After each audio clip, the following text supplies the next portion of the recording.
Good afternoon, everyone. So yes, my name is Vaida Glatt. I'll change the slide. I'm Director of Research at UT Health San Antonio, and for the past 20 years, I've been doing research in orthopedics and specifically mechanical environment and fracture healing.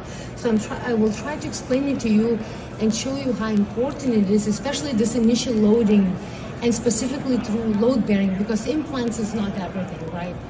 So the key actually to successful bone healing relies on the synergy between biology and mechanical environment. And interfragmentary movement, as you can see here, between basically the loading between those fracture fragments, it's very important, and actually was determined the most important mechanical factor.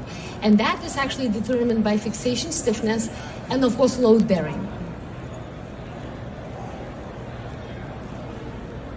Too fast, and if its fixation is actually too rigid, we can get it with a reduction of the plate, the bone would heal through primary bone healing. But also secondary bone healing, if we have more bit flexible fixation, which is normally happens with if you have an implant of like intramedullary nail. And of course, tissues depending on that loading, and that depends on weight bearing because the implant is not everything. If the patient sits in a wheelchair, no matter how good your fixation is, it would never heal, because bone is a dynamic tissue and needs to be loaded continuously in order towards that progression of bone healing. And of course, if the implant fixation also very important, if it's too flexible or too rigid, the healing might fail, becoming too delayed or non-union or fracture. So here, just to somewhat summarize it and show you that there is, depending on the tissues we want to form, cartilage, bovine bone, or that lamella bone, there's a specific strain between the tissues that needs to be applied, and we can play that based on that mechanical environment. Of course, first implant comes, but also the patient has to be loading in that weight. That's where that weight bearing comes in. And how can we control it? So this is the added benefit, not only compliance, but we can actually calculate precise loading conditions for any specific patient to basically personalize it. And then the patient safely applies that loading. So here's how it works.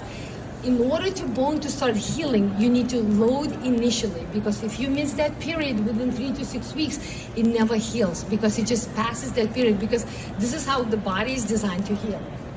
So once it builds up that tissue, then we can relax, and then the Wolff's law plays in, and you can just keep loading. So, and that was my initial, I call it reverse dynamization, which is purely works from the implant point of view. But loading in terms of weight bearing is very important as well, and I'll show you how.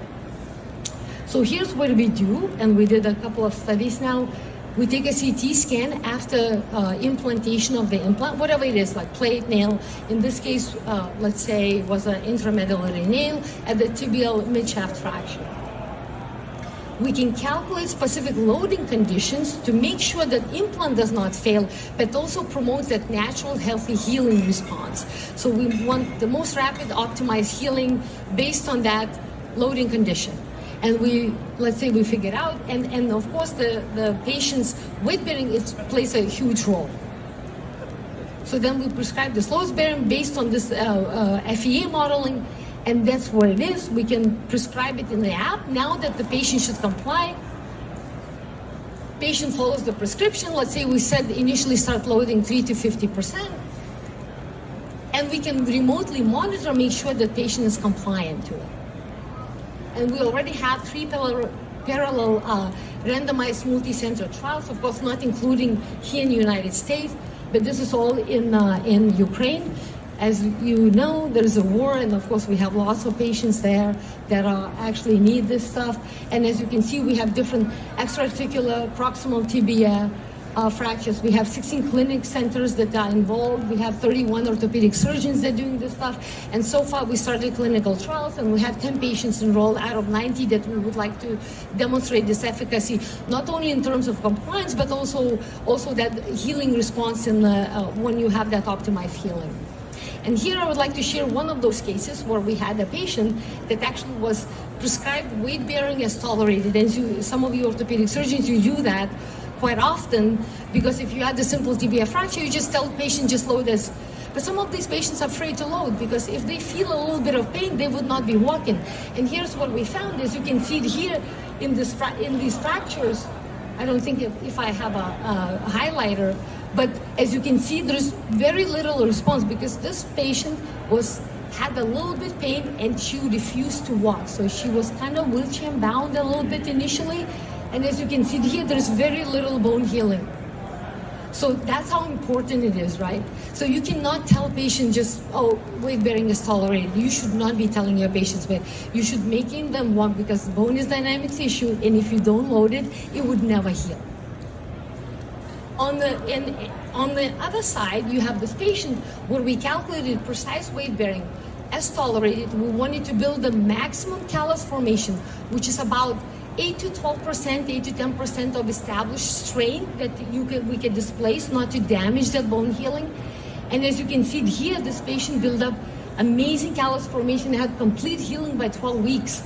So those are the differences you can observe when you have actually proper weight bearing for patients, and not delayed but early on, because that's the most important. If you miss that window, it's probably going to delay bone healing. Maybe not become a non-union, but that delay in bone healing. Also, what we found, based on that compliance, was because we could collect the data, we saw that the patient who was prescribed weight bearing as tolerated only made 20,000 steps in the same amount of 12 weeks that the other patient made 100,000 steps. So, and that you can clearly see it in the terms of how well one patient healed and the other one did not. And actually, if you see it here, if this patient would keep loading, the patient A who was prescribed weight bearing as tolerated, they might have a delay in non-heal, but you could become a non-union, and that, which is of course none of the orthopedic surgeons who treat those patients want to see that.